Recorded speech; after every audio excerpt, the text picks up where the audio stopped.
حافظ صاحب یہ بتائیے کہ اس پہ لاسٹ ویک بھی جب ہماری آپ سے بات ہو رہی تھی اس وقت بھی یہ متوقع تھا کہ جی اگلے دن آ جائے گا, نہیں آیا. پھر احمد اویس صاحب جو بات کریں یا پاکستان تحریک انصاف کے بہت سارے لوگ جو ہیں وہ شک کا اظہار اس بات پہ کرتے ہیں کہ اتنی دفعہ اس کو مؤخر کیا گیا, فیصلہ کب محفوظ ہوا, پھر کہ جی ابھی سنا دیں گے, بعد میں سنا دیں گے. سو اس پہ وہ کہتے ہیں کہ جناب ہمیں شک ہے کہ کہیں اور سے یہ فیصلہ جو ہے وہ امپوز کر دیا گیا. بسم اللہ الرحمن الرحیم. سعدیہ, ایک تو بات یہ ہے کہ جو آج فیصلہ آیا ہے, اگر ہم اس کے میرٹس پہ چلے جائیں, پروسیس پہ بھی ہم بات کر لیں گے کہ جس طرح احمد اویس صاحب نے کہا ہے کہ جی پروسیس, یہ واحد ان سارے کیسز کے اندر ایک فیصلہ آیا ہے کہ جس کی انکوائری جو ہے وہ جولائی 2022 کے اندر انیشیٹ کی گئی, اس کو 2023 کے اندر تقریباً 8 ماہ کے بعد انویسٹیگیشن کے اندر کنورٹ کیا گیا, اور اس کے 4-5 ماہ کے بعد دسمبر 2023 کے اندر ایک ریفرنس فائل کیا گیا, اور اس کے بعد یہ ہے کہ فیبری 2024 کے اندر جو ہے اس کے اوپر چارج شیٹ فریم کی گئی, اور تقریباً جو ہے 100 سے زیادہ اس کے اندر ہیئرنگز آئی ہیں, 35 کے قریب وٹنسز تھے, فل اپرچونٹی. تو یہ ایسا نہیں ہے کہ جس کی طرف انہوں نے اشارہ کیا ہے کہ 11 بجے تک جو تھی وہ عدالت چلتی تھی, یا اس کے بعد یہ ہے کہ ہیسٹ کے اندر آئی ہے. یہ فیصلہ جو ہے, جو تمام بظاہر جتنی چیزیں ہیں, میرٹس اور ڈی میرٹس پر بات کریں گے, لیکن جو ایک فیئرنس یا ٹرانسپیرنسی کے اندر جس انوائرمنٹ کے اندر اتنے سال چلا ہے, یعنی کہ تقریباً جولائی 2022 سے لے کے آج تک, اور کبھی بھی پی ٹی آئی نے یہ نہیں کہا کہ جج صاحب نے ہماری بات نہیں سنی یا ہمیں موقع نہیں دیا, یا ہم کو گواہ لے کے آنا چاہتے تھے وہ اس کی اجازت نہیں دی. تو اس حد تک یہ ہے کہ میں یہ سمجھتا ہوں کہ اگلی جو چیز آئی ہے وہ صرف اشارہ آیا تھا جب آپ نے وہ ججمنٹ دینی تھی 18 دسمبر کو ریزرو کیا گیا. تو جینوئنلی بات تھی کہ ایک ہوتا ہے نا, اگر کیس اجلت میں نمٹا دیا جائے تو اس پہ بھی بات ہوتی ہے, لیکن یہاں وہ کہتے ہیں کہ جی مؤخر بار بار فیصلہ سنانا کرتے رہے. نہیں ہے, یہ سارا معاملہ سٹارٹ ہوتا ہے 2018 کے اندر, جب یہ منی لانڈرنگ کی نیشنل کرائم ایجنسی جو ہے جو فریزنگ آف اکاؤنٹس کرتی ہے under the proceeds of crime acts جو ہے, وہ ایک پراپر انویسٹیگیشن کرتی ہے. اس انویسٹیگیشن کے بعد جب اس نتیجے پہ پہنچتی ہے, اور اس دور کے نے یہاں سے منی لانڈرنگ کر کے بھجوائی تھی 8 سے زیادہ 10 کے قریب وہ اکاؤنٹ سے, تو جب ان کے پاس کوئی ڈیفنس نہیں آیا تو برطانیہ کے اس لاء کے نیچے 2 آپشن ہیں. ایک یہ ہے کہ آپ اس کی سیٹلمنٹ کر لیں اور اپنے آپ کو جو کرمنل پنشمنٹ ہے آپ اس سے یا فائن سے بچائیں, اور دوسرا یہ ہے کہ وہ پیسے جو ہیں وہ اس ملک کے اکاؤنٹ کے اندر چلے جائیں جہاں سے منی لانڈرنگ آئی ہے, اور اگر آپ نہیں کرتے تو پھر آپ کو ٹرائل, کرمنل پنشمنٹ اور سارا آئے گا. وہ پہلا آپشن جو ہے وہ آپٹ کیا, اور انہوں نے کہا جی کہ ہمارے پیسے جو ہے وہ پاکستان کے state account as per their law وہ چلے جائیں. اب وہاں کے اوپر جو ہے معاملہ پاکستان کی سپریم کورٹ کے ساتھ مکس کیا گیا, اور سپریم کورٹ کے اندر ایک ایسا معاملہ جو ایک سیٹلمنٹ کا تھا ملیٹ ڈیولپمنٹ اتھارٹی, اس کے اندر اس کو کیا گیا, اور وہ بھی سپریم کورٹ آف پاکستان کا غلط فیصلہ تھا کہ جب اوریجنل چیز آپ نے کہہ دی کہ نل اینڈ وائڈ انلیگل ہے, وہ ساری ڈیل جو ہوئی تھی ملیر کی اور ان کی, اور آپ نے امپلیمنٹیشن کے اندر جا کے کہا کہ نہیں جی لے, اور کچھ کیا سپریم کورٹ کا کام کچھ لینا اور کچھ دینا ہے, لیکن پھر بھی اگر 460 ارب پہ گیا اور کچھ انسٹالمنٹ جمع آئی. اب اپریل کے اندر جو ہے جس ٹرسٹ پہ اب بات کی جا رہی ہے وہ ٹرسٹ تو ایگزسٹ ہی نہیں کر رہا تھا.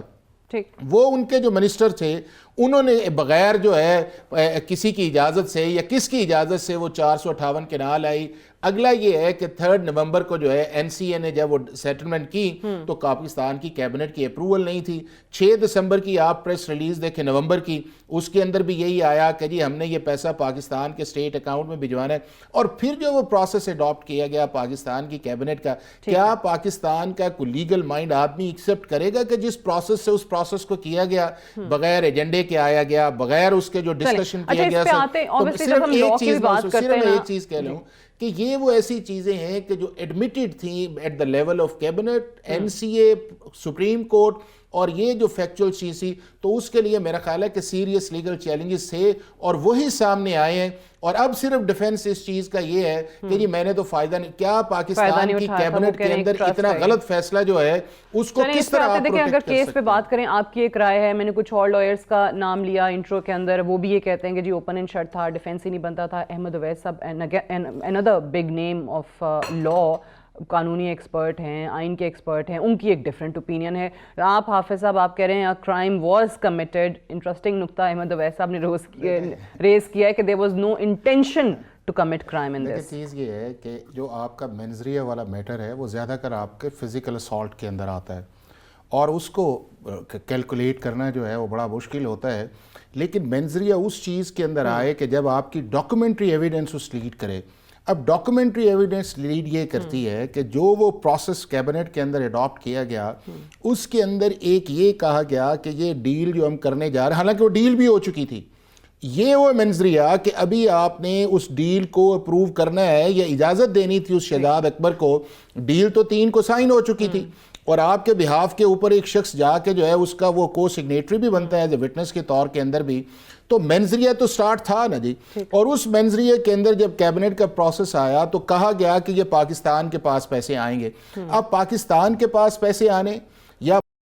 کے پیسے جو ہیں اسی کی لائبلٹی کے اندر سپریم کورٹ کے اندر آنے، دونوں میں زمین اسمان کا فرق ہے. اور یہ کس طرح ممکن ہے کہ پرائم منسٹر کو یہ پتہ نہ ہو کہ اسٹیٹ کا پیسہ کس اکاؤنٹ کے اندر آتا ہے اور پاکستان کی جو سپریم کورٹ جس اکاؤنٹ کو مینٹین کرے. کو نہیں پتا تھا، شہزاد اکبر نے کروا دیا.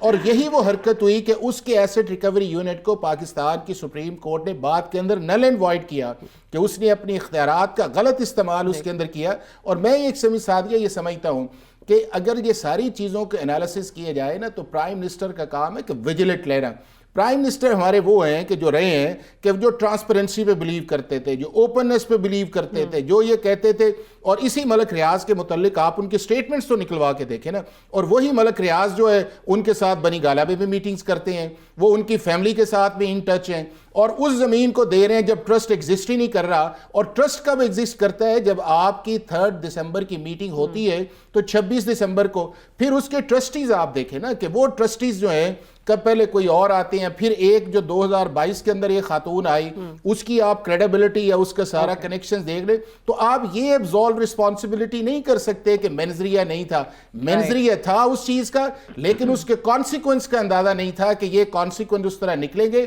چونکہ ہوتا یہ ہے سادیہ، میں آپ کو سمپل اگزامپل دیتا ہوں. اگر آپ نے کوئی کرائم کمٹ کر لیا اور آپ کا وہ ایکشن ہو کہ اس نے ایکشن ایگزیکیوٹ کر لیا، یعنی کہ پرائم منسٹر ان کی کیبنٹ کا ایکشن تو اس وقت ایگزیکیوٹ ہو گیا نا کہ جب این سی اے کے پیسے جو ہیں وہ سپریم کورٹ کے اندر آ گئے. اب اس کے بعد یہ ہے کہ اگر کسی سے آپ ریکوری کر لیں یا کچھ چیز کر لیں اور آپ بات کے اندر یہ کہیں جی پیسہ تو میرے پاس نہیں ہے نا، پیسہ تو ادھر، آپ نے تو وہ کرائم جو ہے وہ. اور اسی لیے سیکشن 9(1)(a) اور 9(a)(9) ہے کہ ڈس آنیسٹی کا آیا ہے.